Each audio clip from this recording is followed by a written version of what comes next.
Hello, friends. This is Darren Hayes of PigskinDispatch.com. Before we take you to your favorite Sports History Network show, just want to tell you a little bit about some merch that you can pick up that represents your favorite SHN podcast. So far, there's t-shirts, coffee mugs, and even books from some of the authors that do podcasts right here on SHN. Who could buy something better than that, than have the history right from the gentleman that you hear talking about it? But we also are adding things each and every day. And where's that store, may you ask? Well, it's at SportsHistoryNetwork.com. Up at the top, there is the SHN merch button. Click on that. It'll take you right to the store, and you can be representing your favorite podcast and show the world that, hey, on the swag that I'm using, it's the headquarters of Sports Yesteryear, Sports History Network, and my favorite podcaster, the Sports History Network store. Shop there today.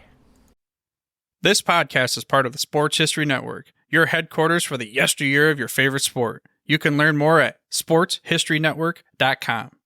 This is Wrestling with Heels On. Thank you for joining us for this episode. On this episode, I have a very distinguished guest. This is Mr. Harv Aronson. Harv is a podcaster as well as an author. He is the author of the book Pro Football's Most Passionate Fans.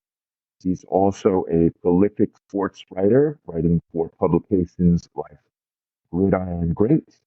And he is a regular contributor to the website Abstract Sport. And Harv's podcast is called Total Sports Recall. It's a weekly podcast. It's part of our growing family here at the Sports History Network, which we are both so proud to be a part of. Harv, welcome to Wrestling with Heels On. You're only the second guest I've ever interviewed on the show. So, well, Ariel, thanks for having me on, and I look forward to this. And I'm sure you'll have many more interviews after this. But thank you for having me on, and this is going to be a fun interview, I'm sure.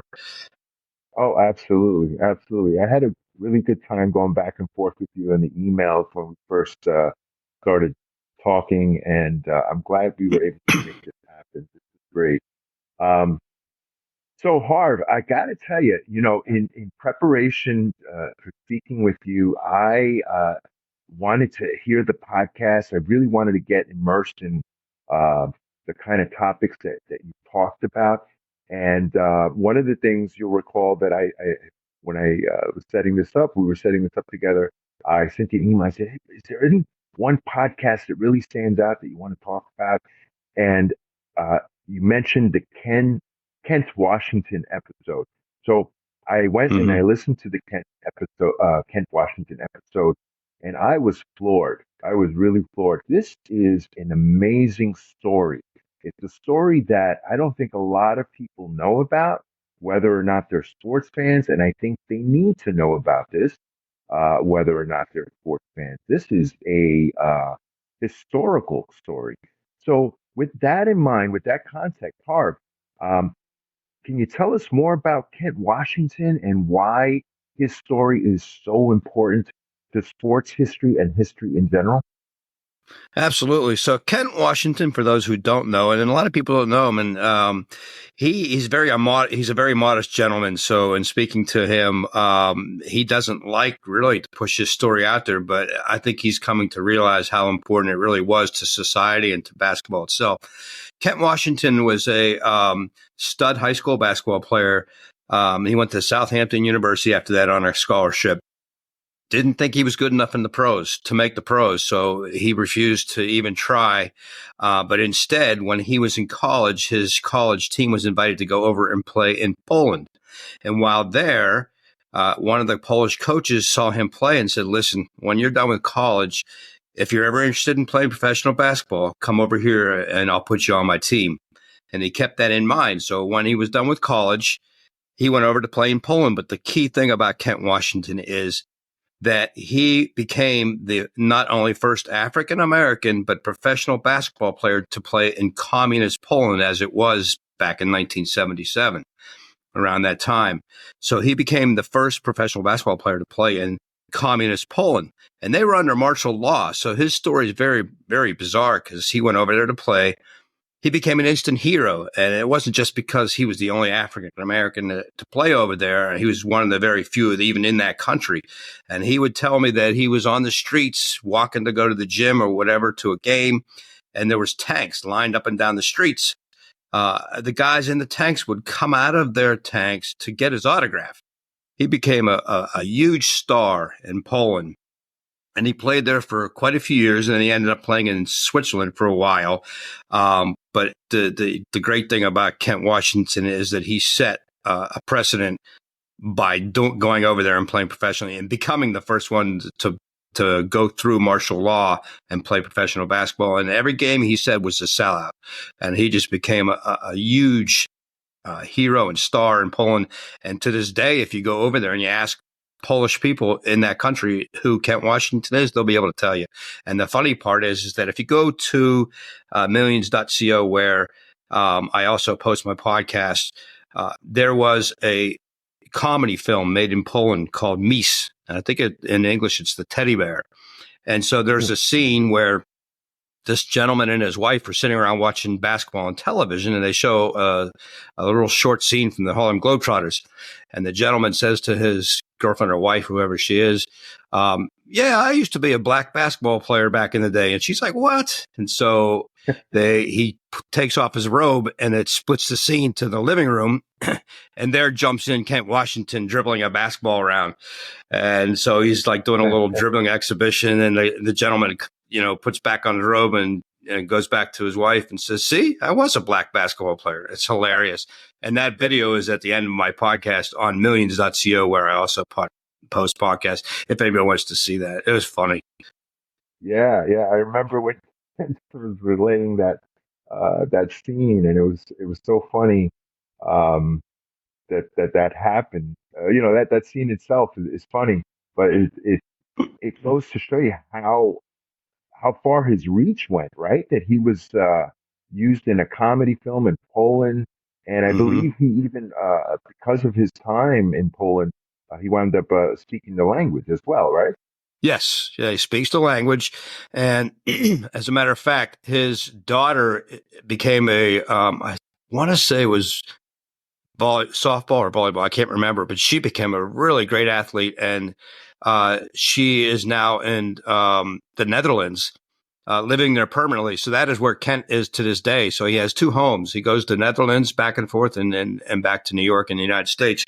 But they also say about that movie Mies that it is one of the biggest and best known comedies ever in Poland movie history.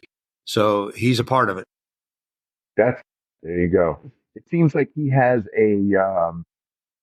the ability to kind of immerse himself in history. Some people have that ability. They can be at the right place at the right time and be a part of history in the making. And almost like a Forrest Gump type, right? Yeah, and he, like I said, he's a modest gentleman, and he kind of shies away from the attention. And he did write a book called Kentomania, because that's what they called it over there in Poland. And so he constantly tries to shy away from the attention, but more and more people are convincing him, listen, Ken, you've got to get your story out there. It's important. And I think he's starting to attach himself to that and realize it. Up there, Harv, that was another thing that got to me was the fact that this was news to me when I'm listening to your podcast and I'm listening to Kent relay his story. I'm saying to myself, why don't I know about this? And why wasn't this a movie? Because he's talking about, having to squat over a hole that serves as a toilet when he's in Poland, and how people are, I hate to be old graphic, but they're kind of wiping themselves with newspapers and not toilet paper. And I'm saying, wow, that alone, the cultural shock is worthy of a movie, or at least some sort of documentary.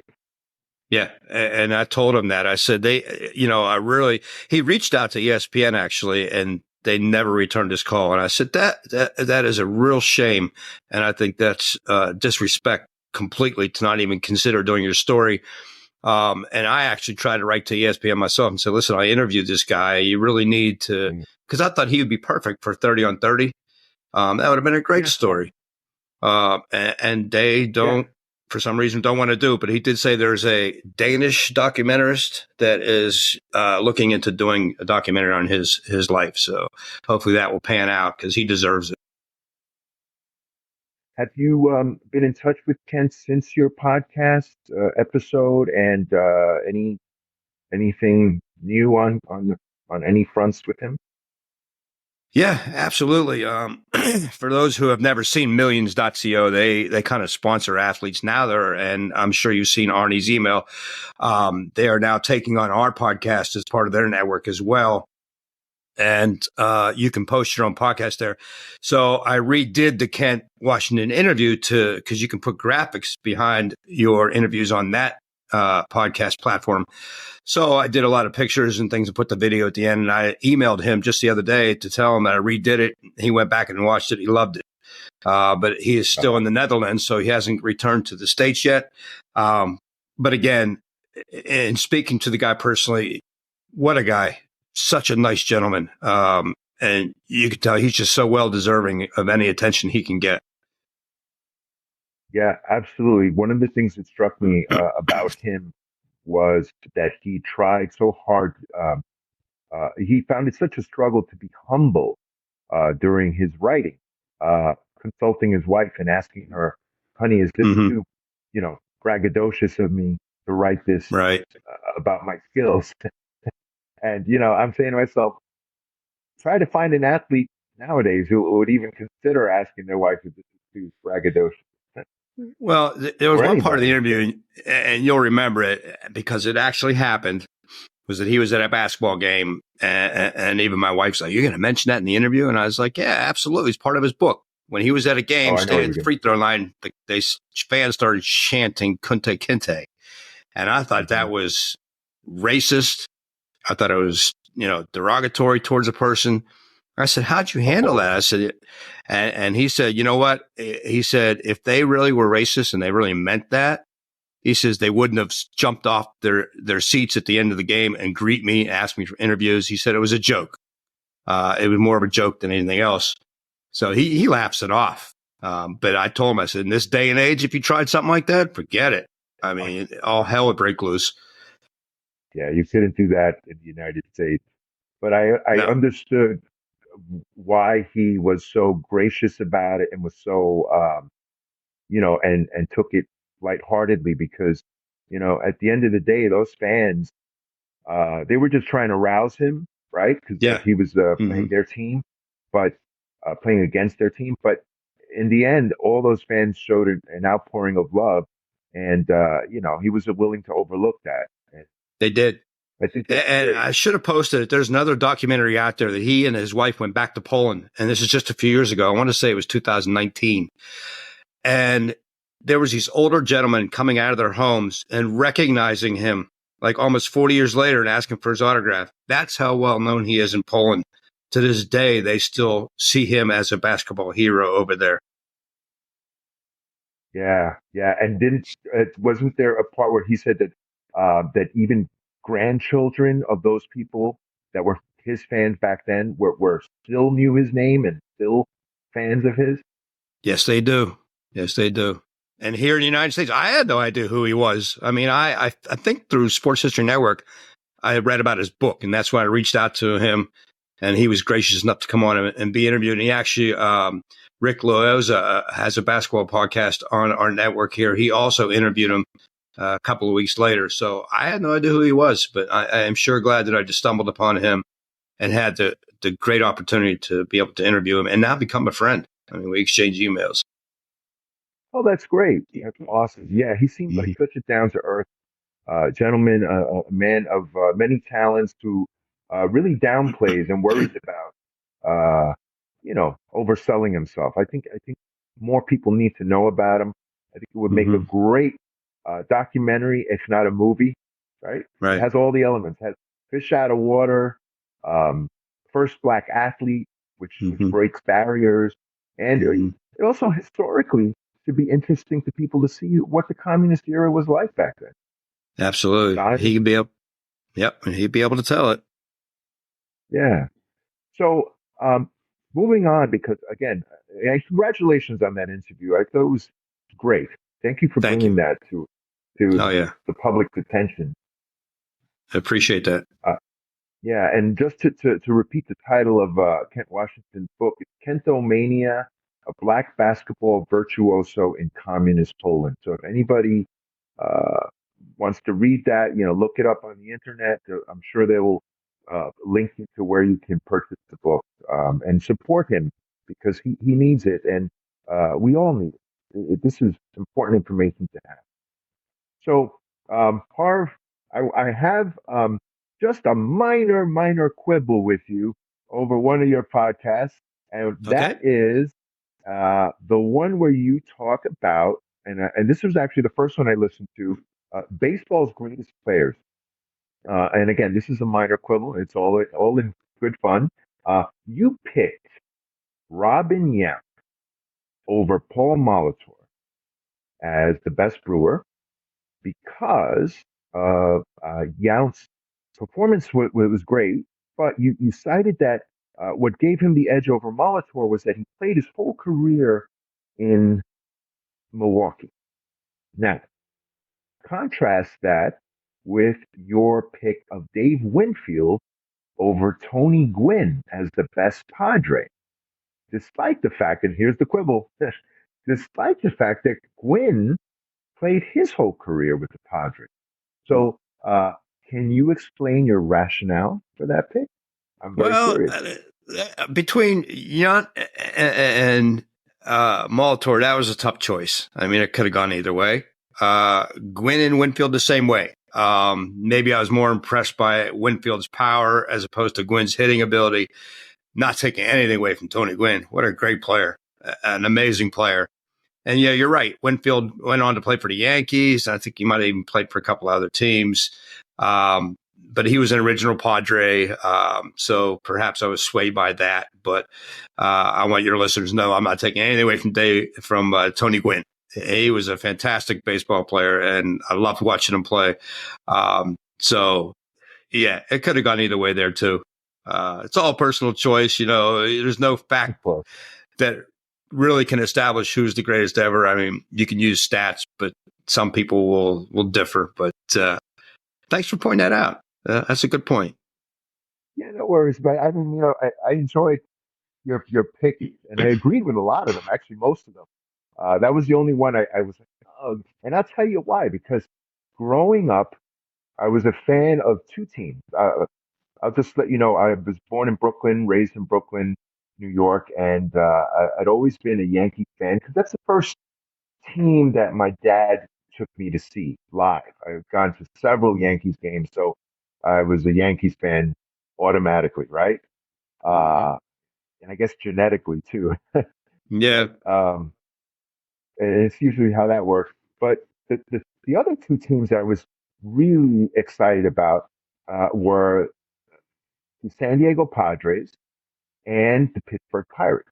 Now, you're going to laugh at this, but the reason I love Padres, and this is why I had that quibble about Tony Gwynn, is because of their ugly uniform. I love It's all the Ray brown. Kroc's fault. Oh, and it's got that McDonald's look, right? Yeah. So I love the uniform. I thought it was so funky, the brown, the gold, the yellow. And I became a fan of the team. And I thought that even though the style they used for the text of the Padres was very cool. So that's why I was a Padres fan. It was a Pittsburgh fan, because it was the first World Series I'd ever seen. I'd never seen a World Series, and it was the Pittsburgh Pirates against the Baltimore Orioles, 1977, 78, 79. 79. I was there. See, that's my memory. I was at all three games. You were at all three games. Awesome. All three games in Pittsburgh. Absolutely. So let's talk about that. Pittsburgh Pirates. Tell us some memories that you have. What you think were the best Pirates team? Maybe your feelings about that particular Pirates team. Oh my God! I was born and raised in Pittsburgh, so for those who don't know that, I've lived there from the time I was born in 59 until I left in 84. I've been in Three River Stadium. I can't tell you how many times, watching how many baseball games. I started watching baseball and the Pirates in 71 when they won the World Series, also beating the Orioles. Never forget it. My father was watching the seventh game, went up to his bedroom. Roberto Clemente comes to the plate, smacks a home run. And instantly I fell in love with baseball. And he became my boyhood hero. To this day, still my favorite baseball player all time.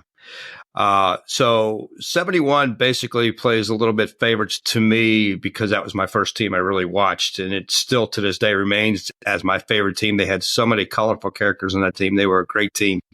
Beat the Baltimore Orioles that year. And then in 79, 8 years later, they went back. Same team, Baltimore Orioles. And still, I was in college at the time, so I was close to Pittsburgh. Went to Slippery Rock University. Now is University. It used to be Slippery Rock State College. But I was close enough to Pittsburgh that I said, I'm going to the World Series. So the tickets back then were cheap. It was easy to get a World Series ticket. So very exciting. Wow. And that, of course, was How the much did We you Are pay? family. What's that? As a side, how much did you pay for the ticket? I would say they were probably somewhere between $10 and $20, something like that. Now, years later, I had the opportunity to go to the Super Bowl when Steelers and Arizona Cardinals played Super Bowl 43, and I got a ticket for that. I paid $2,500 for that ticket. So that shows you the difference in years and pricing. But 79, We Are family team. That was another fun team, very colorful team. And you're talking about uniforms. They had multiple versions of uniforms back then, where they could change the tops, the bottoms, different colors. And when you're talking about the Padres uniforms, of course, I remember those brown, ugly uniforms. But the Houston Astros came pretty close to having the ugliest uniforms back then. They had some real uniform too. Yeah, different for sure. Well, hey, you're talking about uniforms. I don't know if you remember or not, but the Chicago White Sox once put on shorts to play baseball. There was a period in the 80s, I think, where they decided it would be different to wear shorts out on the field, and they had shorts as their jerseys, their bottoms. Crazy. You know what? I think I read about that, and I tell you where I read about that. This is there, and I wanted to ask you about this. If you've ever heard of this book is called "Big Hair and Plastic Grass" by Dan Epstein. No, I don't think I have. Worth checking out. It basically covers some of the craziness of 70s baseball and some of the crazy antics. You mentioned one of those antics when Charles Finley brought out the orange baseball. Orange baseballs. Yeah. And I'd asked one of my guests about that one time, and they said, and I think it was actually Michael McCambridge, who's a writer. And if anybody has a chance to listen to that interview and you love the 70s, you want to listen to that one because he wrote a book about 70s sports, and an amazing writer, an absolute amazing writer. But he had said that it was more not just a gimmick, but he thought the vision would be better with the baseball, be able to see the baseball better. So actually, I would think that would be an advantage to the batter because you'd be able to see the ball coming in better. But that was very short-lived. Yeah, not a long life for that one. That was short-lived. But the Charles Finley himself was a very kind of creative guy. I mean, you look at the A's uniform. I rank that up there as another great uniform. The yellow, the green, very colorful, and they had great players. Just quickly getting back to Pittsburgh Pirates before I go off on a total trajectory there. I also love the stars on the. Come about? Who thought of that? Was that a Stargell thing? Absolutely, Willie Stargell. He was the captain of the team, and what he would do is when a player had a great game or made a great play, something like that, he would give them a star, and they would collect stars on their hats for all the good things they did that year during the season. And Stargell was just, oh my gosh, you start talking about Stargell, class act. What I mean, in Pittsburgh, if you didn't know Willie Stargell personally, you knew him anyway. Everybody just looked at him like, we related to him. He was like a grandfather figure to everybody. It's just one of the most beloved athletes ever in Pittsburgh. Yeah. And you know what? That came across the screen because I was, living in Brooklyn. We were watching this on a black and white TV. Um, that those games, I was watching them with my dad, and I remember how cold it was during those games. I remember these long sleeves. Everybody's wearing long sleeves, and there was something about Willie Stargell, man. He was so you could tell he was the captain of that team. Sometimes Yeah. you look at a team, you go, I wonder who the captain of that team is. There Mhm. was never a doubt that he was the captain of that team. He was a leader. Yeah, Um, absolutely. and it came across the screen. He was such a warm guy, and Definitely. so he was a big star in Pittsburgh too, right? Oh, yeah, my gosh. If you want to talk about the most beloved, famous athletes in Pittsburgh, it would come down to Stargell and Clemente, without question. And they overshadow even any football player. They're idols in Pittsburgh. Yeah.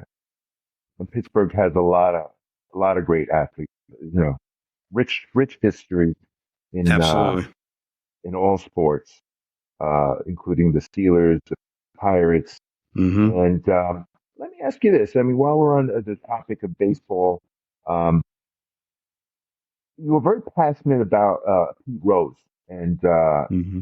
and his style of baseball, and Hmm. I appreciate that because you mentioned several times in different podcasts that you're never going to see a player run to first base on a walk, That's right. and Charlie Hustle could do that. Um, Hmm. what is your sense that Pete Rose might ever get a chance to be inducted into the Hall of Fame? Is there a Well, possibility? to me, it's a crime. I mean, it's an absolute shame. Yeah, you got guys in football now betting on the sport, getting suspended and whatnot and everything. Nobody's getting thrown out of a league. Uh, so even if he betted on the Reds, okay, so he committed something stupid. Um, the Hall of Fame is not supposed to represent your character or what you did off the field or something dumb. It should be, and maybe it's not, but it should be based on what you've done in the game as a player. And if that's the case, then Pete Rose is getting robbed because he is absolutely one of the greatest baseball players ever. Not just for the way he played the game, because look at his stats. Now, this guy played with so much heart and so much desire. You just don't, you will never see that again. Yeah, he ran down to first base on a walk. He would run hard all over the field. And of course, he gets a lot of flack for his play in the 1969 All-Star game when the National League and American League were playing, and he ran home for the winning run and knocked over Pete Fosse, almost like a football tackle. But Fosse was blocking the plate, so that's what you're supposed to do. And he separated Fosse's shoulder, and Fosse was never the same player. But, Rose, that's the way he played the game. And people said it was just an all-star game. Well, he took every game seriously, whether it was an all-star game or a regular game. And to this day, people still criticize him for that, but he did what he had to do. Right. Yeah.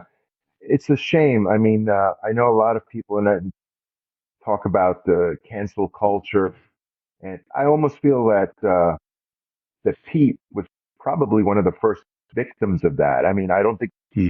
nobody called it cancel culture then, but um, it almost feels like if that happened today, that's what that would be a part of. In other words, erasing somebody's history um, and their great achievements over. And this isn't to minimize what people do, right? I mean, I'll give you an example. Ty Cobb, right? Ty Cobb, we know today was an outright racist, not the nicest guy in the world, had a lot of flaws, but no one's yanking him out of the Hall of Fame, right? No, not at all. And he played the same way. They're mirrors of each other. Cobb would run you over on the base paths too if he had the chance. And there can be reasons for keeping a guy out of the Hall of Fame. Look, Barry Bonds is never going to make the Hall of Fame. The writers have it up against him because of steroid usage, which he'll deny to this day, which I don't believe. I know he did it. There's no doubt about it. But it affected the way he played. It affected his game. It gave him better abilities, according to some people. So he altered his play on the field. Pete Rose never did anything like that. So why are you going to keep him out of the Hall of Fame? It's just a travesty. Right. Absolutely. I agree with you. I think Pete Rose should be in the Hall of Fame. Um, and I also think this, and then maybe this is controversial, and you tell me what you think of this, but I've always felt that at this point, with everybody, with steroids being in such wide use, why not just legalize it and say, you know what, go ahead and use steroids because at this point, everybody's using it. And why don't we just level the playing field and let everybody be, on steroids? What do you Well, think of that? my belief is, you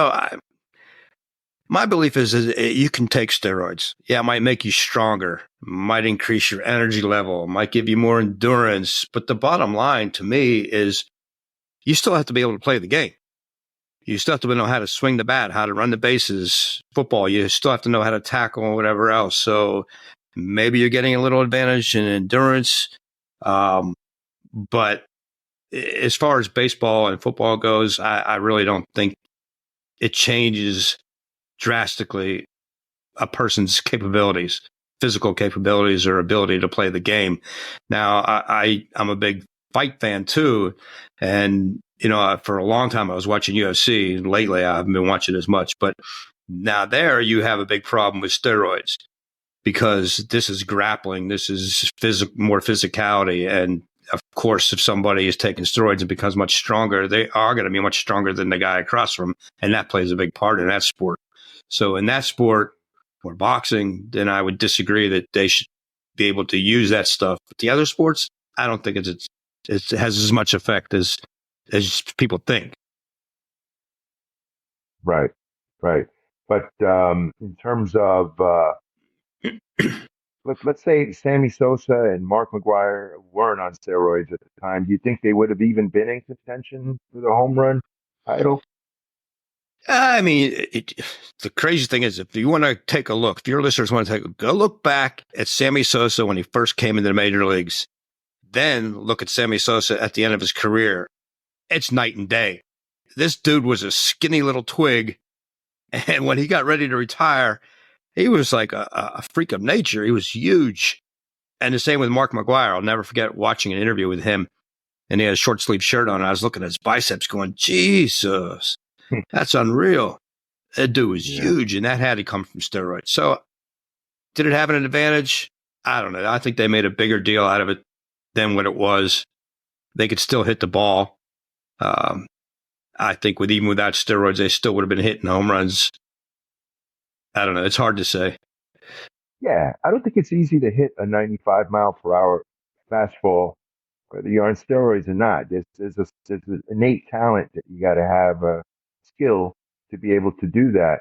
But clearly, if it gives you have the power and you can launch those balls and then have those home run stats because of the steroids, then yeah, the steroids is giving you an advantage. I just think that hey, let's just level the playing field because it's not fair to the guys. Let's say you or I we're in a sporting activity, we're doing MMA. Well, you're on steroids, I'm not. Why don't we level the playing field? Yeah, at least we'll know who's got the skill. We're both strong. We can attest to that, but let it come down to skill. I mean, I'm sorry. They will also. It's just not just steroids. It's other kinds of drugs they deem illegal. And in one case in particular, I just read about the other day. It was this Olympic skater, I think it was, from Russia, who helped them win the team gold. And there were suspicions about her using some illegal drug. Well, they went back now and stripped Russia from having the gold medal, and it looks like the United States is going to take it because they finished second. But they're stripping them because it wasn't even steroids. It was, I don't even remember what it was, but it was just some drug that she was taking. I thought that was a little ridiculous. Right. Well, steroids is very controversial, and I don't think it's ever going to go away, really. That's why I almost feel like if you legalize it, take a lot of this nonsense out with stripping people and kind of revising stuff like Lance Mhm. Armstrong. Yeah. I mean, the guy is talented, and Hmm. he's skilled. And who's to say that other people weren't using steroids uh, at the time as well? Yeah. Seems it seems almost revisionist to go back and say, okay, well, you were on steroids, you weren't, and we're going to take away and diminish your Hmm. your achievement. Yeah. Absolutely. It's a sensitive world, and things are taken very, very sensitively, in the sense that, people want to jump on controversies like that and make bigger deals out of it than they maybe should. You think steroids will ever be legalized and accepted as a part No, of sport? no way. Uh, there's just too much up against it. And it's got such a reputation of being such a bad thing. I don't see how that's ever going to happen. Yeah. Now, uh, I'm not an advocate of steroids. I want you to know that. I don't use steroids. I don't think they're good Well, for anybody. But to I be just honest have with to you, say that, it's got bad side effects. So I don't know anybody who want to take them. There's some really negative things that come out of using steroids. sure, there's that acne you get on your back that they call Mhm. acne. There's, Mhm. the temper that I saw this documentary going to wrestling where superstar Billy Graham talked about the pain that he has to endure now. His Mhm. joints are all screwed up. His muscles are all screwed up. He walks with a cane, or when he was alive, he walked with a cane. Um, it's a horrible thing with the effects overall. My Mhm. contention is just to say that um, if you're going to level the playing field, then allow steroids to be in the sport, and be with a warning. Hey, just like you put on cigarettes, be aware has long term effects. But in the end, it's not fair for any athlete to have to compete against other athletes that are, Mhm. have that edge, competitive And, edge. and it, if you look into combat sports, you will find many, many, many stories of guys that were on steroids that became violent.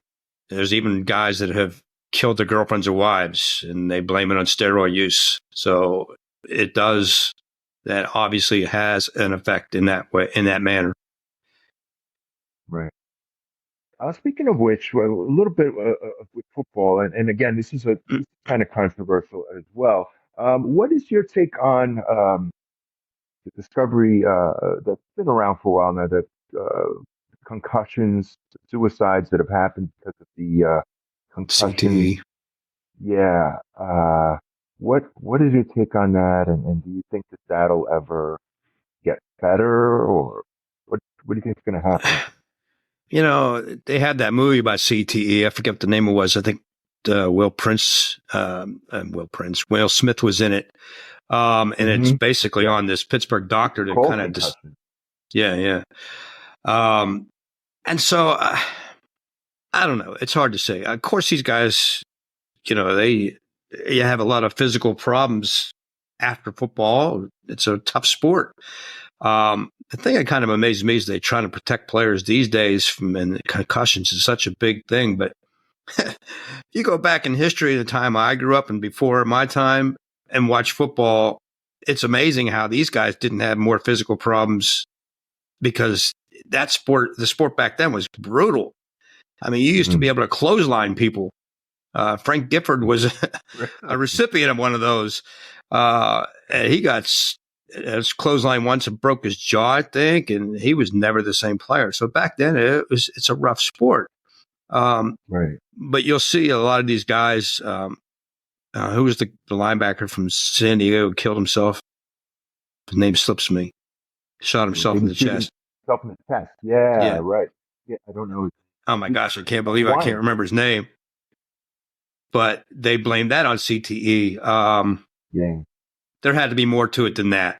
I mean, he I must have think, been if I'm not depressed. mistaken, his motivation for shooting himself in the chest was not to hurt his brain if he had to shoot himself, because he wanted his brain to be tested for That's right. the effects of the concussion. You're right. I can't remember his name either. I know Oh my gosh. I thought it was like a Samoan name or Yeah, yeah, he Pacific was. He was. Island. I feel very embarrassed not to remember his name. Yeah, I'm that's usually okay. good like That's that. okay. Yeah, we'll research that. Yeah. Yeah, so concussions are a part of the sport, but they're also part of other sports too, Hmm. which Hmm. leads me into wrestling because a lot of wrestlers have complained about that too, that their Hmm. concussion, some of the stuff that they have to do, hitting each other over the head with chairs and stuff like that, uh, Yeah. has led to debilitation. Um, Hmm. what is your take on uh, as far as wrestling's athleticism? Do you look at it as just a fakery, or do you see the athleticism in the entertainment? Well, as we're now leading into wrestling, I no longer watch it at all. It's too much entertainment and less trying to show that these guys are athletes. And that's where we were going to go today, was back to my day in the 70s and maybe early 80s and prior to the 70s, because I was a big fan back then. Being from Pittsburgh, we had Bruno Sammartino, and Mm. he's another hero in Pittsburgh. Even despite how anybody wants to look at wrestling, he's still one of the most popular people in Pittsburgh. Um, and so back then, I'll be the first to admit, it's entertainment, and it was entertainment back then. They tried back then to make it look more like a sport, like real wrestling, but it's scripted. We know that, and they write the outcomes and whatever else. But back then, it was fun to watch because they made it Hmm. look more like a sport. Mm. And yeah, there's a lot of very, very good athletes that wrestle. Now, I can't speak for the last 30 years because I don't watch it anymore.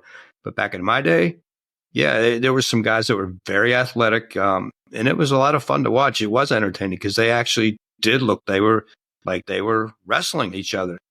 So it was really Right. cool. And I used to go, Civic Arena used to be the venue in Pittsburgh until they put PPG Paints Arena in. But every Friday night, I'd go out there as a kid and watch Bruno Sammartino or a slew of others wrestle at the Civic Arena on Friday nights. Tickets were like $10, $5, something like that. A lot of fun. Right, right. You mentioned in one of our emails that you met David San Martino, Bruno San Martino's son. Yeah, yeah. So Bruno's son David, and I was just reading and do a little research before the show too, that they did have an outing. That they were estranged for a while because apparently David wanted to, before his career ended, wanted to do a tag team with his father, and his father Hmm. refused, probably because he was too old. Um, but David San Martino went to my high school. And if he's listening, well, I'm sorry, David, but I remember going out for wrestling in, I think it was ninth grade. And so they would call out your names to who you were wrestled to find out who the first string was, whatnot. And so he was supposed to be wrestling, and coach is sitting there going, David San Martino, and he's nowhere to be found. So he says again, David San Martino. And from around the corner, he comes running out like his father would for a pro wrestling match. Um, Everybody there started laughing. I mean, the coach was cracking up. He's like, what does this guy think he is? He goes out there and he gets pinned in about 3 seconds. So he goes running back into the locker room, all angry and everything. Starts throwing garbage cans around because everybody's laughing at him. I'm going to get my father after you. Funny story. Oh, yeah. But then that leads to me to another Bruno story that my father, he passed in 2009, but he had a great story that, and he was at the bank one day and he used to have neck issues and he put this brace around his neck to help his neck. And he was standing in line and a friend of his happened to be there and Doc, my dad was a dentist. Hey, Doc, what happened to your neck? He goes, oh man, I was wrestling with Bruno Sammartino and he hurt my neck. He turned around, Bruno Sammartino standing right behind him, heard the whole thing. Bruno says, I never heard a man in my life. My father was like red faced, so embarrassed. Hilarious. I'll never forget that story. That's great. Yeah. So, have did you ever meet Bruno? I mean, did you have a face to face with him? Did you ever have a No, conversation with never had a chance to meet Bruno Sammartino. But I did meet David. And the interesting thing is that Baron Scicluna, who used to wrestle in Pittsburgh, and he's wrestled around the world, from the Isle of Malta, he was a patient of my father's. And Oh, wow. he came home one day. He says, "Hey, guess who's one of my patients?" I was like, "Who?" He goes, "Baron Scicluna." I was like, "No way." He's, yeah. He now comes to see me for his dentistry. I said, "That's really cool." That's great. That is great. So Yeah. I have a list of, well, before we get into the list, I do want to talk about studio wrestling. Yeah. Um, would Tell me your memories of studio wrestling. We know, so studio wrestling, just so that the listeners know, it started in 1959, and it was a regular wrestling televised program that was televised on Saturday evenings on WIIC TV, Channel 11 in Pittsburgh. And the host of the show was Bill Cardille. And Bill Cardille is an interesting guy too. I read about him. Mm-hmm. But uh, this was basically maybe they had about 300 fans filling the studio wrestling arena, the seating, and there were lines to get these tickets. This was a big deal in Pittsburgh, right? Oh yeah. It's a regular. Now it came on. It came on around 6 o'clock in the evening at WPXI Channel 11 in Pittsburgh, and that's a staple. If you were home on a Saturday at 6 o'clock, you were glued to your television watching studio wrestling. And speaking of Bill Cardille, he actually lived down the street from me. I never got a chance to meet him, unfortunately, either. But he was a neighbor. And for those who have never seen the original movie, Night of the Living Dead, he's in it. He played the news reporter in Night of the Living Dead. So that was kind of cool. But he also, George Romero, right? yes, George Romero. And of course, he did Okay. The Day of the Dead, Dawn of the Dead. They had sequels to that. Yeah. I think it was Good. Dawn of the Dead, I think, was filmed in the Monroeville Mall, part of that, Okay. near me in Pittsburgh.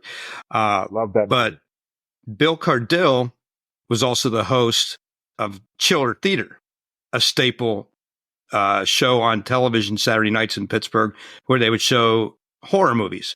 And he was the host, and that was on for the longest time. So, yeah, Bill Cardille, very, very, very popular in Pittsburgh. But if you have a chance, your listeners have a chance, go back and watch the original black and white Night of the Living Dead. And when you see the news reporter, you will see Bill Cardille. Bill Cardille, yeah, interesting guy. I mean, what I read about him was, yes, he doubled as the wrestling host, and then for Chiller Theater, Mm-hmm. it was the host of that show, and that's how he got his nickname, Chilly Billy. That's right. Uh, interesting that I would almost think that a movie could be made about him and his hosting. Well, there is a website out there. I've seen it. I've looked at it, dedicated to Chiller Theater. So for those who want to go take a look, I'm sure you can find it. I don't know what the URL is, but it's out there, and it's pretty interesting because he had all kinds of cast of characters alongside of him that he developed over the years. To be on the show with him, one with this little dwarf who's hilarious. You have to see that to get a good laugh. It was a fun show. But yeah, ringside wrestling was huge. And then, like I mentioned before, Civic Arena had wrestling matches every Friday night. We'd go and watch those. Lots of fun. Nice, nice. I have a list of wrestlers. I'm gonna name them. These are all Pittsburgh based wrestlers that were either on studio wrestling or were native to Pittsburgh. So I'll start with the first one. Haystacks Calhoun. Oh my Any gosh. memories? Oh yeah. I've often told my wife about that just to show her, to make her, let her see this character, because Haystack Calhoun was well over 500 pounds. And he was very, very popular back then. Unfortunately, he died young, and mostly because of his weight. But I remember, I think it was Bruno that became the first wrestler to body slam Haystacks Calhoun. And that tells you how strong Bruno Sammartino was. In fact, there was a story years ago that when I was growing up, 100 pounds. Yeah, he was huge and always had his farmer jeans on with the type of farmer jeans he always wore. That was his uniform, suspenders. When I was growing up, they wrote a story. I remember reading it. They were trying to figure out who the strongest man in the world was, and Bruno Sammartino was right up there. I think Wilt Chamberlain was in there, and Bruno was right up there in the top 5. You talk about an athlete. He was an athlete. Strong. So you were saying that Bruno Sammartino, one of the strongest men, right up there with Wilt Chamberlain in the world, right? As far as athletes. Yeah, it was an article somebody wrote, and they were trying to pick who the strongest man in the world was. Interestingly enough, now they have competition, strongest man in the world, that came on later. And they did have a few wrestlers, football players in that. But this article was about who's the strongest man in the world, and Bruno was right up there with Wilt Chamberlain as one of them. And Bruno was strong. He was just an amazing athlete, too. He was very athletic. Right, absolutely. And he was a great champion, longtime champion, WWF, when it was the WWWF. And, right. So, his participation in Pittsburgh actually made Pittsburgh a territory of the WWF because of that, by extension. Baron Mike Cicluna, we talked about him. He actually went to your father's practice. That's cool. Right. My father got inside his mouth at one point. Worked on his teeth. That's cool. That's right up close and personal. That's right. More than that. In the email I mentioned to you, one of the historical facts or little trivia tidbits about Baron Cicluna is that he was the wrestler who was wrestling Gorilla Monsoon when Muhammad Ali, the audience, Gorilla got into it. And I didn't realize that. I didn't realize that. Yeah. I watched that happen. And I had no idea that it was Baron that was the opponent. But I'll never forget that. And that incident led to the Muhammad Ali and Tony Inoki, I guess you want to call it an exhibition, and Chuck Wepner and Andre the Giant card that I actually paid to go see. It was at Pacific Arena. I watched on closed circuit. But Muhammad Ali came into the ring, was pointing at Gorilla Monsoon. Monsoon picks him up, puts him in an airplane spin, drops him on his back, and that led to this next event, which I paid to go see. And it was 15 rounds of a waste of money, Muhammad Ali and Tony Inoki, because all Inoki did was get on his back for all 15 rounds, trying to get Ali down to the mat to do his thing, and it could never get him down there. But you know what, Ariel, from what I heard was that Ali's legs were so dinged up from all the kicks that Inoki was doing, he almost developed blood clots in his leg. Yes. Yeah, I believe he had to be hospitalized after the match because of the amount of kicks that he was receiving to the back of his leg. I know that because, let me ask you a quick question. This is a bit of a sideline. Do you remember Frank Redding? That name sounds familiar. Yeah, so Frank Redding was a member of our Sports History Network. He passed away, sadly, 2 years ago. And he had a show called Ringside with Redding, where he covered boxing. Wow. His historical matches, And one of the shows he did was wrestling and boxing. So Frank was the one who got me into the Sports History Network. And he had me watch the Ali Inoki fight because he said, we were talking about possibly doing a podcast together and maybe doing a boxing wrestling thing.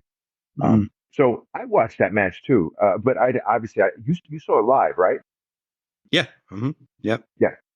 So I saw it on video, and I thought I totally agree with you. The most boring thing I'd ever seen. It was just like, this sucks. Like this. Well, I did research on Antonio Inoki before that because I didn't know who he was. And had he gotten Muhammad Ali down on the canvas, it would have been a nightmare for him because this dude was a technician, a wrestler. I mean, he knew moves that if he really put them on Ali, he would have really seriously hurt the guy. So Sure. Ollie probably knew that. It's like, I am not going down to that canvas for the life of me. And I think Inoki knew that, hey, I'm not going to stand upright and fight Muhammad Ali, the champion of Right. the world. I'm going to get knocked out. Yeah. So it was one of those no contest things. And I agree with you. Boring. I'm sorry you had to pay to see that. Well, Chuck Wepner, Andre the Giant fight made it worth it because I don't know if you got to see that one as well. I saw But that. Wepner thought it wasn't going to be any big deal, but Andre the Giant's like, screw this. I'm going to do whatever I need to do, and was headbutting him, picked him up, threw him into the stands, landed him. He was a bloody mess, Wepner, when he came out of it.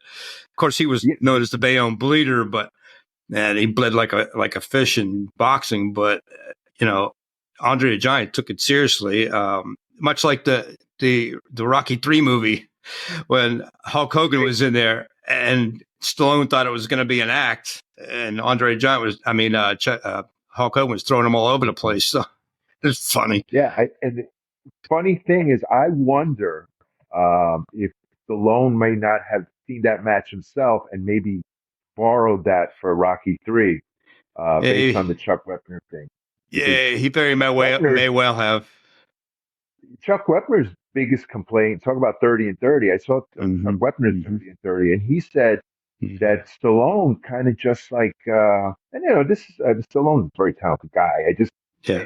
Wepner's beef with him is that he's kind of taken all these big things in his life and used it to make a career out of Wepner. And I don't know what your feelings are about that, but well, Wepner actually got him short stick with that. He sued him over that. He took him to court, saying he took my story, made a movie out of it. But I'm biased because my favorite movies all time are the Rocky series. So, God, me too. Oh gosh, I could watch them a million times over, and they're just as good every time. Great series of movies.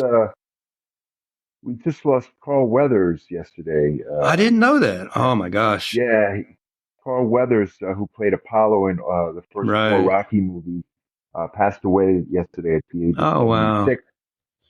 And he was pretty athletic. I think he was a former football player. He is. Maybe even played for the Bears, I want to say. Yeah, he played for a couple of years. Wow. Yeah. How was he playing then? If you know. His NFL career was short lived. I think he wanted to be an actor. So he was only in the NFL for a couple of years, but he was there. He was a professional football player. I mean, you can look at the Rocky movies and see what kind of shape he was in. He was a great athlete. He was in great. He was a complete physical specimen. In the Rocky movies and Predator, there was a story about Predator, right? Because Predator, this is my own little trivia thing, is the only movie that features two former governors in the movie. That's right. Oh my gosh, Ariel, you're pointing out some interesting things here. I didn't even realize. You're right. That's right. Yeah, Arnold Schwarzenegger and Jesse the Body. Yeah. Who knew, right? Because these guys my God. Governors of the state.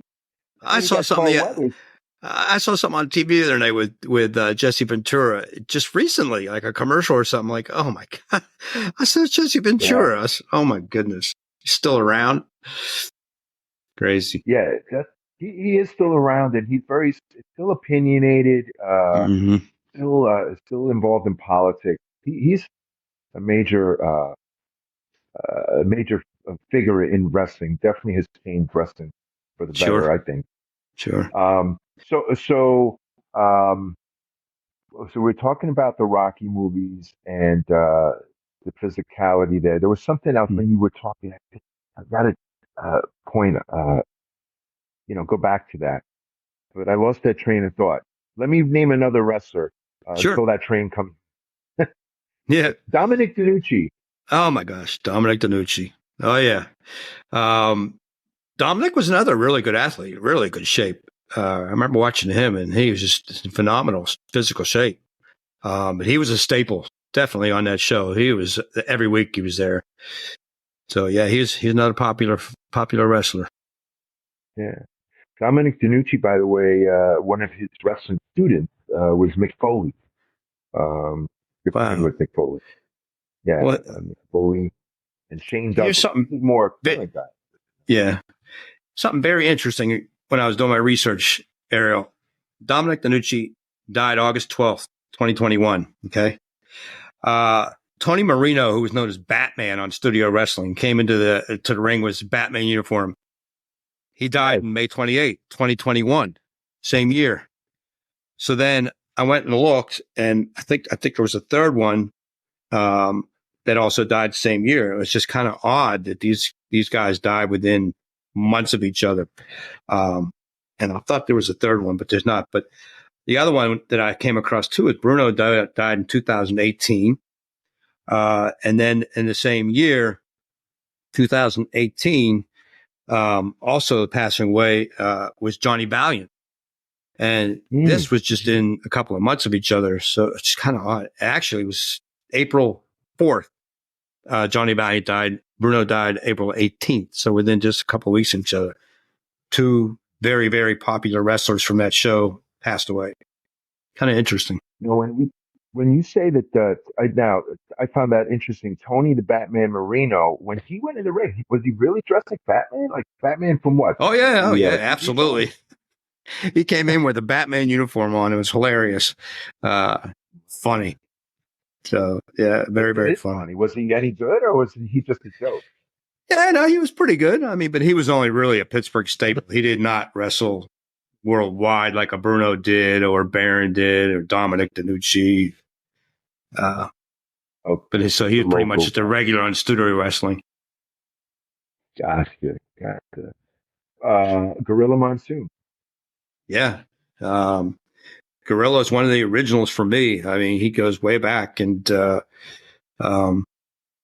definitely one of the more popular wrestlers. And I don't really recall seeing him too much on Studio Wrestling, but I knew of him from other national wrestling shows. So Brian Solomon, the author of Summer about the original, is working on a book about Gorilla Monsoon. It should be out actually the beginning of this year, so we should be looking out for that soon.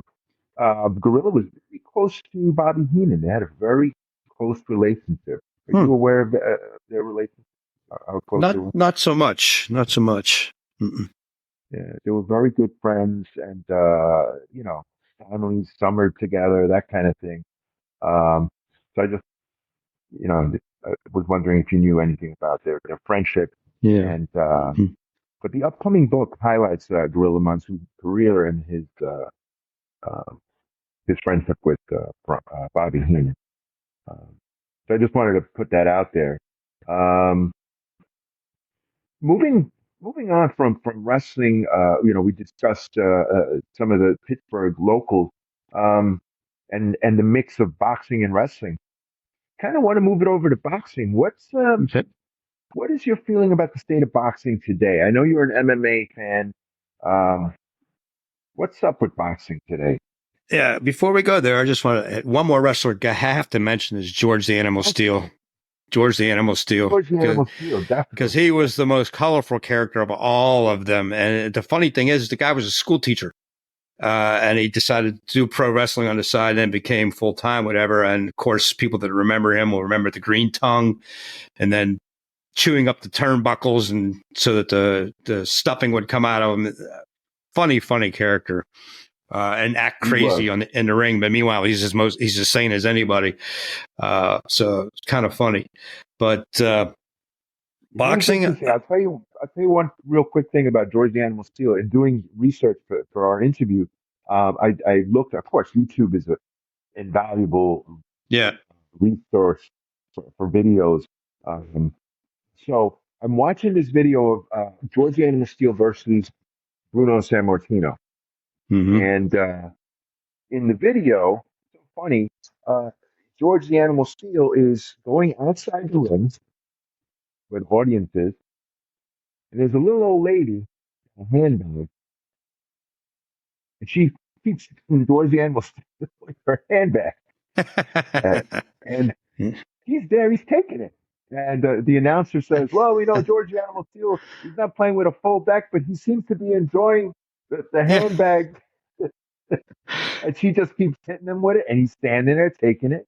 I don't know if he's just trying to toughen up for San Martino, but what wound up happening at the end of the match is San Martino just pummeled them Wow. to the point where the referee stopped the match.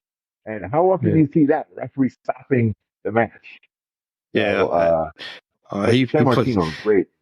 He played the character to the hilt. Now, switching to the subject you just mentioned, of course, I became a sports fan in '71, watched baseball, and then, of course, thanks to the Immaculate Reception, became a diehard Steelers fan. But then just latched onto boxing and just loved boxing, loved it. And so I consider myself a pretty good historian on boxing in the '70s and the '80s. Started to lose interest when all the big names started dropping off and retiring or disappearing. So I don't watch as much anymore. But yeah, I started watching MMA when UFC came out and became a huge fan of the UFC. Lately, it's become too much of a show, too much showing off. It's turning into a clown show. So I just can't stomach it as much as I used to. I still love the sport, and I'll watch it now and then, or watch for the results because there are some bigger fights I want to see. But yeah, they decided to try to take boxing and MMA fighters going into boxing. And so Jake Paul, he's responsible for all that. He's making tons and tons of money, not just off of YouTube, but now off of his boxing matches. He's taking on all these MMA fighters, and they're making a bigger deal out of Jake Paul than I think needs to be, because he's taking on MMA fighters that are washed up. So obviously Tyron Woodley couldn't make it anymore in UFC. He was a champion. He kept losing.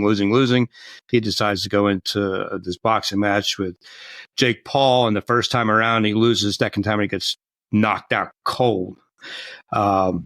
So I kept saying, well, when Jake Paul takes on a real boxer, then we'll see how good of a boxer he is. So of course he took on what's his name's stepbrother, and I can't remember his name. But he lost the decision. He was clearly outclassed. So for those who think Jake Paul's a real boxer, he's not. I don't know, one particular rivalry or one particular match that really stands out to you in boxing that you'll always say, this is probably the best fight of all time. Oh my God, great question. Because I've seen so many fights. Immediately, the first one comes to mind, because one of my favorite fighters growing up was Marvin Hagler. Marvelous Marvin was absolutely one of my favorites. And so his fight with Tommy Hearns, you can still watch that on YouTube. Like you said, there are plenty of videos. Go watch it. What a fantastic fight. 3 rounds of complete warfare. And they just went toe to toe. And if it had been anybody else other than Marvin Hagler, Tommy Hearns would have knocked the other guy out. And that's another one of the fighters I really love, is Tommy Hearns, one of the most underrated fighters in the history of boxing. This dude had a right hand that was like a sledgehammer, and that would lead me to my second favorite, when he fought Roberto Duran. Now, Roberto Duran was tough as nails. And as a lightweight, nobody would have ever beaten him. He moved up several weight classes, came to fight Tommy Hearns. And I never thought I'd see the day that Roberto Duran would get knocked out. But Ariel, you got to see that fight. If you haven't seen it, go watch that one, because Hearns knocked him out with a right hand that made him face plant. Roberto Duran just fell forward like a tree falling and was out cold. I've never seen anything like it. I never thought it. And that, to me, to this day, is still shocking that he got knocked out like that.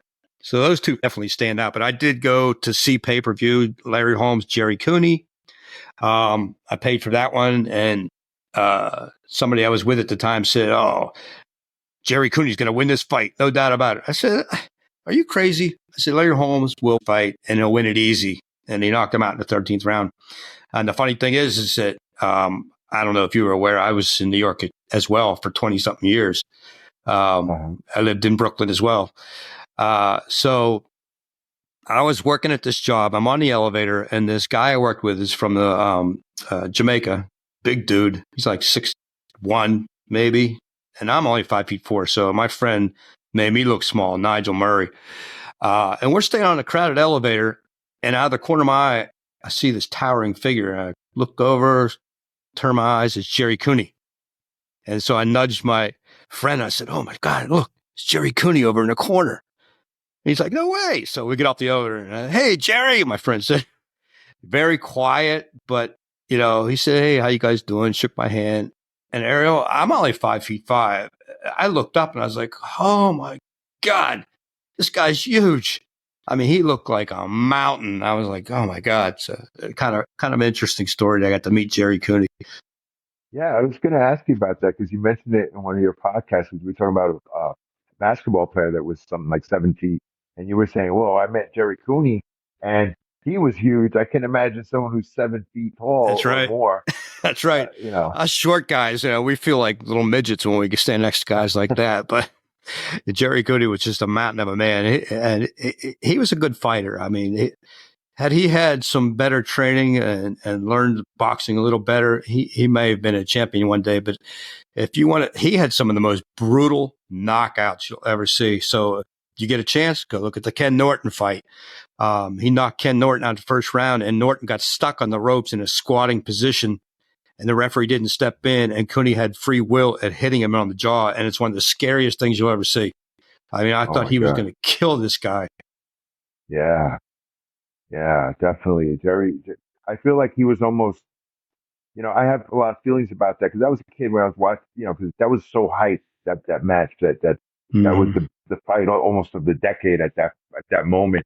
And I felt really bad for Jerry Cooney because I felt like the undertones of that match, it really felt like it was very racial and it was all about, the Great White Hope and all that. I felt bad for him that he got saddled with that because I don't think that's the type of guy he was. No, he was not at all. And I was going to mention that next. It's very unfortunate that that's the way they build that fight, because it had nothing to do with that, Yeah, right. And then it gave us bad feelings to something that really, listen, if he was outmatched, he was outmatched. But and Larry Holmes was good. He had a good reign. He's a kind of underrated as a. I was just going to say that Larry Holmes is another very underrated champion, underrated, and he's an outstanding boxer. He had some power, but unfortunately, he tried to stretch his career a little too long. And that's another one. If you want to go see a brutal knockout, go watch him fight Mike Tyson, because Mike Tyson, just cleaned his clock. I mean, it was scary knockout. And then Marvis Frazier. Tyson, one of my favorites because I think he made a major mistake by changing management, letting go of Kevin Rooney, losing Cus D'Amato to death. A lot of these changes, and then saddling up with Don King. Because Tyson, when I watched him fight, had the potential to be the greatest heavyweight ever. No doubt about it. Up until the time he lost to Buster Douglas, nobody was going to touch this guy.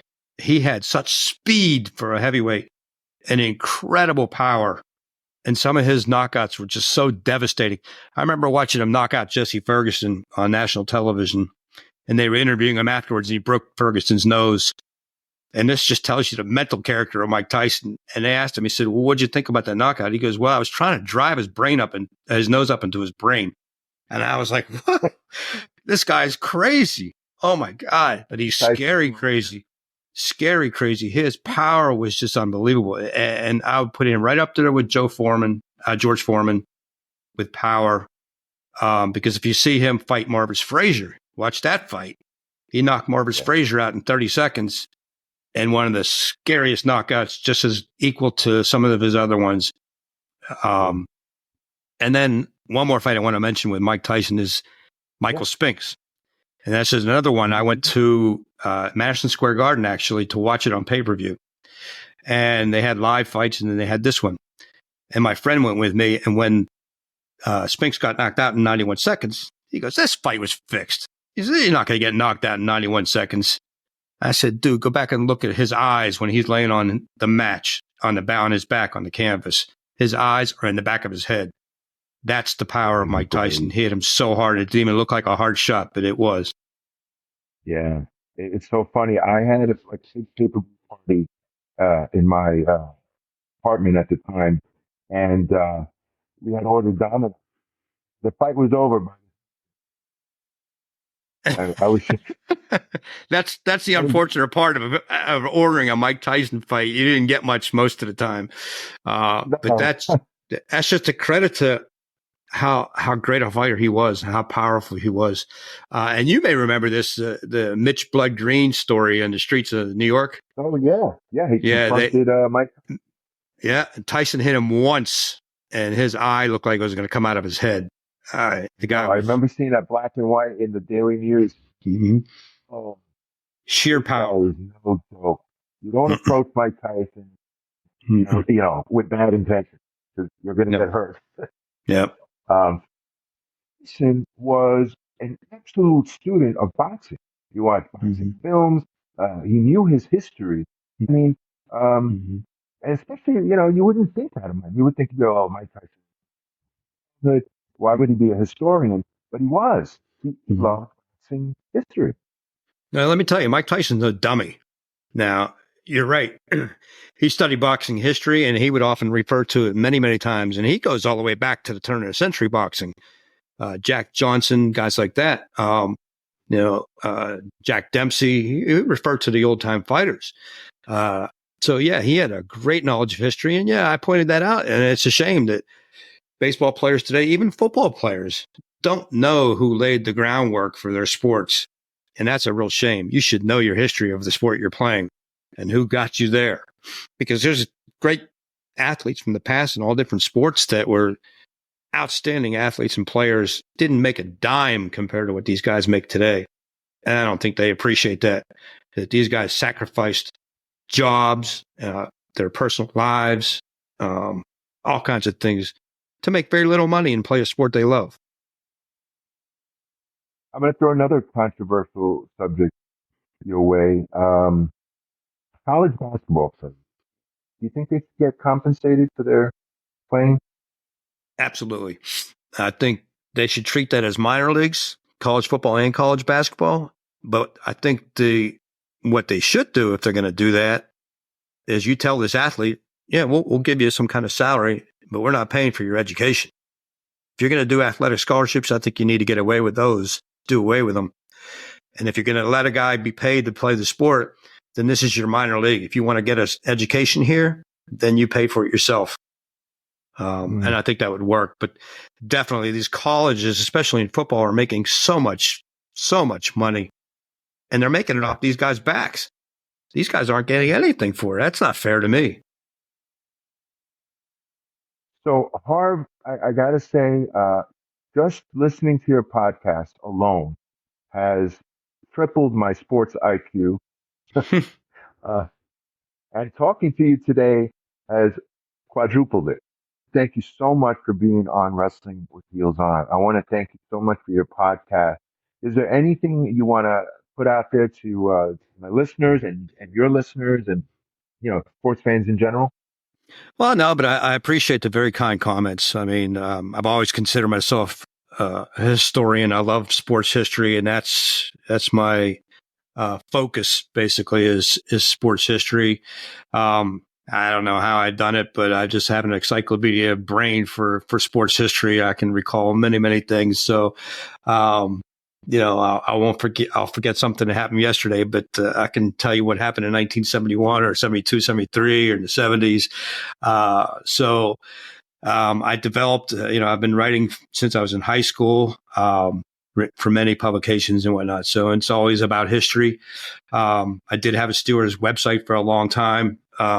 But I started focusing on, and thanks to my wife saying, you should have a YouTube channel on sports history. So I started with that. And then she suggested podcasting.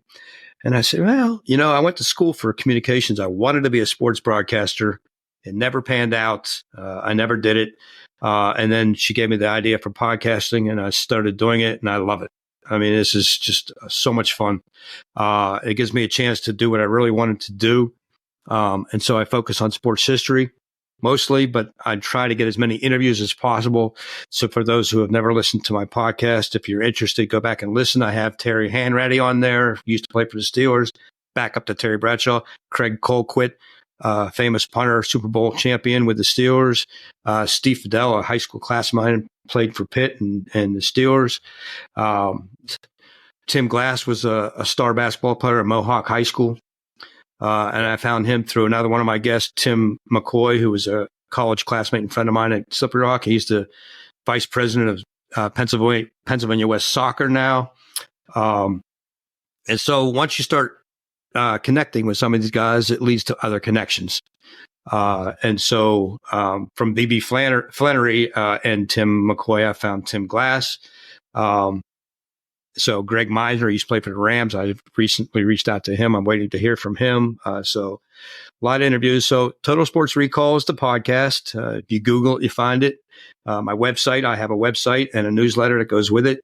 Total Sports Recall at totalsportsrecall.com. So been very busy. Any publications coming out? Any books? When I retire in a couple of years, I do have some ideas for some books. So we'll see in a couple of years if those come to fruition. But I do have an idea for a book called, it's going to be called 6 Great Sports, 60 Great Memories. And it's going to be, I'm going to pick 6 sports and pick 10 memories from each and write about those. Sounds great. Excellent. Well, it's such an honor to be a part of the Sports History Network with you. And much continued success with podcasts as well as all your other endeavors.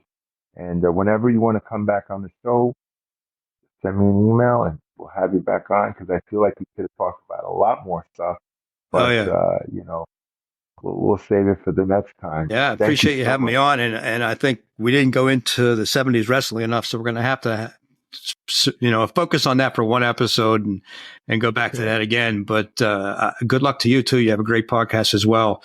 Very happy to have great podcasts in the Sports History Network, like myself and yours and so many others. So everybody should go and listen to some of these other podcasts, but yours is very good.